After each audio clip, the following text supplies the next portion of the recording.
आपसे मिलने में बहुत अच्छा लग रहा है। और मैं आज आपको बताने वाला हूँ स्पेस के सारे डायमीटर। तो हम planet, dwarf planet, asteroid and moon, in meteor also, तो ऑफिस के हम सबके इन डायमीटर बताने वाले हैं। तो आप पूरे वीडियो में जुड़े रहे हमारे साथ और फिर इसके बाद अंत में ज़रूर देखिए। फिर स्टार्ट करते हैं हम एक मीटियोर से। हाँ बताएं तो मीटियोर का डायमीटर होता है 0.1 किलोमीटर, तो हिसाब से बहुत ही कम होता है। और फिर उसका एरिया भी कम ही होता है, 50 से 60 किलोमीटर स्क्वायर होता है। फिर इसके बाद हम स्टार्ट करते हैं द चिक्सोलोड। एक एस्टेरॉइड है, उसके वजह से वो एक जब डायनासोर उस टाइम हुआ करते थे, उसके चिक्सोलोड आया था, तो वो जो उसने सारे डायनासोर का खेल खत्म कर दिया था। फिर इसके बाद कोई भी डायनासोर नहीं बचा था। फिर अब चिक्सोलोड अब है नहीं, अब वो अर्थ से टकरा गया था वो कोई मिलियन साल पहले। फिर उसकी वजह से डायनासोर विलुप्त हो गए थे। फिर इसके बाद हम स्टार्ट करते हैं डीमोस। एक मार्स का सबसे छोटा मून है। उसका डायमीटर की बात करें तो उसका डायमीटर है 12.4 किलोमीटर, जो चिक्सोलोड के बराबर का ही है लगभग। फिर इसके बाद उसका एरिया की बात करें तो उसका एरिया था 100 से 200 किलोमीटर स्क्वायर। फिर था इसके बाद आता है एक एक गैस्प्रा। वो फिर ऐसा है जिसका शेप बहुत अलग है, ऐसे टाइप की है कोई।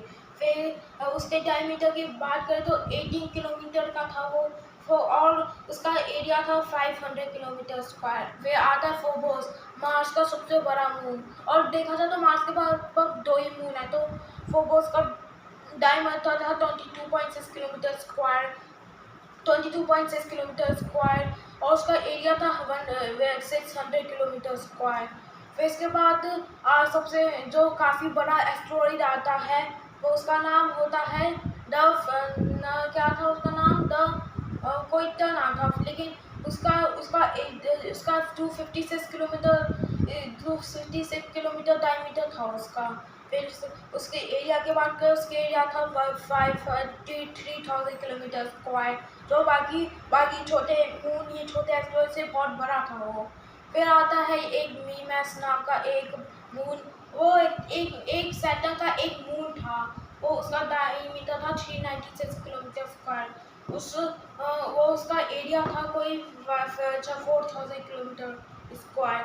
फिर इसके बाद आता है एक वो मिरांडा एक प्लेनेट है वो, उसका एरिया था 425 किलोमीटर स्क्वायर।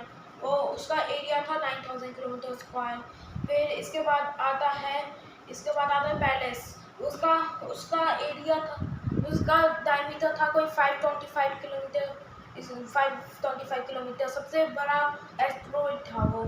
फिर वो उसका एरिया था कोई 6000 किलोमीटर स्क्वायर। और आता है सीरीज। पहले तो वो एक सबसे बड़ा एस्टेरॉइड सीरीज माना जाता था, लेकिन बाद में वो दिखने करके वो ड्वार्फ प्लैनेट में बदल दिया उसे। और उसका डायमीटर है 46 किलोमीटर का। और वो उससे बहुत बड़ा था वो पहले से। वो उसका एरिया देखें तो उसका एरिया 2 लाख से 3 लाख था। फिर इसके बाद हम बात करते हैं एक डायोनी, एक सैटर्न का मून। वो उसका एरिया था 1000 के आसपास किलोमीटर डायमीटर था। फिर इसका एरिया भी 4 लाख किलोमीटर स्क्वायर था। फिर इसके बाद आता है चैरन, प्लूटो का सबसे बड़ा मून। वो एक ऐसा प्लैनेट है, उसका डायमीटर था 1212 किलोमीटर। उसका एरिया भी था कोई इससे थोड़ा ही ज़्यादा था। उसका एरिया था कोई 3,15,000। फिर आता है इसके बाद आता है आयोपिटस, एक सैटर्न का मून है वो। और वो उसका रेडियस बस थोड़ा ही बड़ा है वो डायोनी से। फिर वो उसका था 1469 किलोमीटर, एरिया था उसका कोई 4 लाख किलोमीटर स्क्वायर। फिर इसके बाद आता है आयोपिटस के बाद आता है एक वो टिटानिया। यूरेनस का देखा जाए तो यूरेनस का सबसे बड़ा मून था फिर इसके बाद उसका डायमीटर था 1577 किलोमीटर और इसका और एरिया था 6 लाख किलोमीटर स्क्वायर। फिर इसके बाद हम यहाँ तक उसका शेप काफ़ी अलग सा है, अंडे जैसा है, अंडे जैसा। फिर उसके बाद एक रिंग्स है, उसके बाद 2 मून भी है। उसके बारे में हम बाद में एक्सप्लेन करेंगे, मून्स उसके ड्रॉप पैन के मून्स के बारे में हम बाद में एक्सप्लेन करेंगे। फिर होमिया का डायमीटर था 1626। फिर इसके बाद उसका एरिया था 8 लाख किलोमीटर स्क्वायर। फिर आता है उससे कई गुना बड़ा एरिस, लगभग बराबर ही था, लेकिन उसका एरिया था 2326 किलोमीटर और उसका एरिया था 2,27,863। फिर आता है, इसके बाद आता है प्लूटो। बस लगभग एरिस के बराबर था, लेकिन उसका एरिया बहुत ज़्यादा था एरिस से। उसका एरिया था 17,625,263 किलोमीटर स्क्वायर था उसका एरिया। फिर आता है एक ट्राइटन, नेपच्यून का सबसे बड़ा मून था वो। एक टाइम वो ड्रॉप पहने था, वो प्लूटो और ट्राइटन के वो बीच में से गुजरते। प्लूटो तो चला गया था वो किनारे में से, लेकिन ट्राइटन उसके नेपच्यून की ग्रेविटी से वो पकड़ आ गया। फिर वो पहले ड्रॉप पहने था, फिर उसे करके वो मून बन गया नेपच्यून का। और अगर प्लूटो भी उसके ग्रेविटी में आता तो प्लूटो भी आज मून होता। फिर उसका डायमीटर था 2707 किलोमीटर। फिर इसके बाद उसका एरिया का तो कुछ कह नहीं सकते, लेकिन उसका एरिया था 20 मिलियन किलोमीटर स्क्वायर।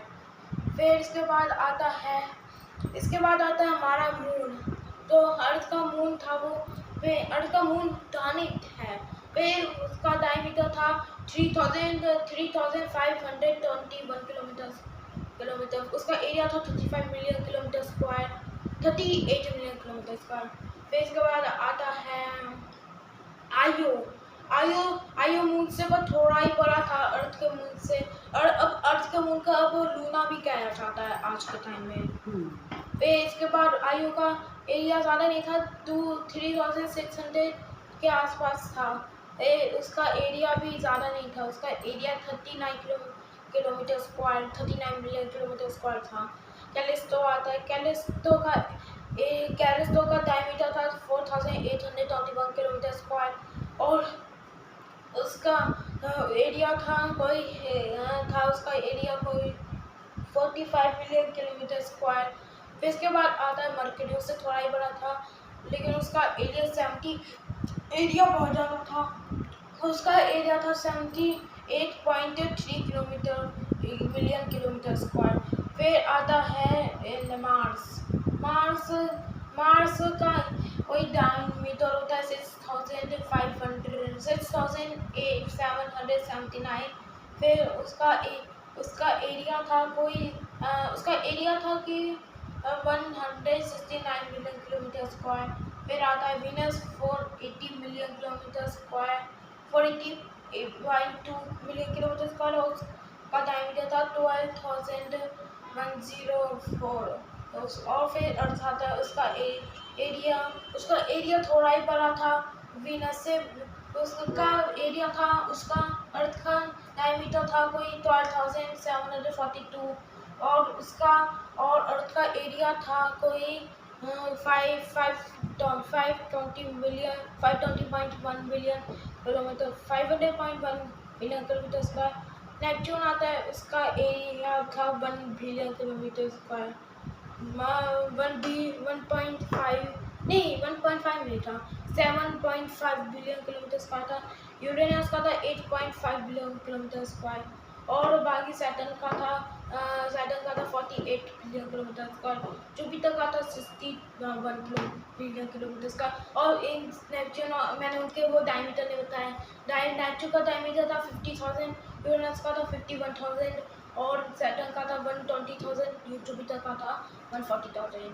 और अगर आपको वीडियो अच्छा लगा तो वीडियो को लाइक करें, चैनल को सब्सक्राइब करें और अगर मुझे आपसे प्यार है तो कमेंट करके आई लव आगमन लिख देना, आई लव आगमन चैनल। ठीक है, बाय। Thanks for watching.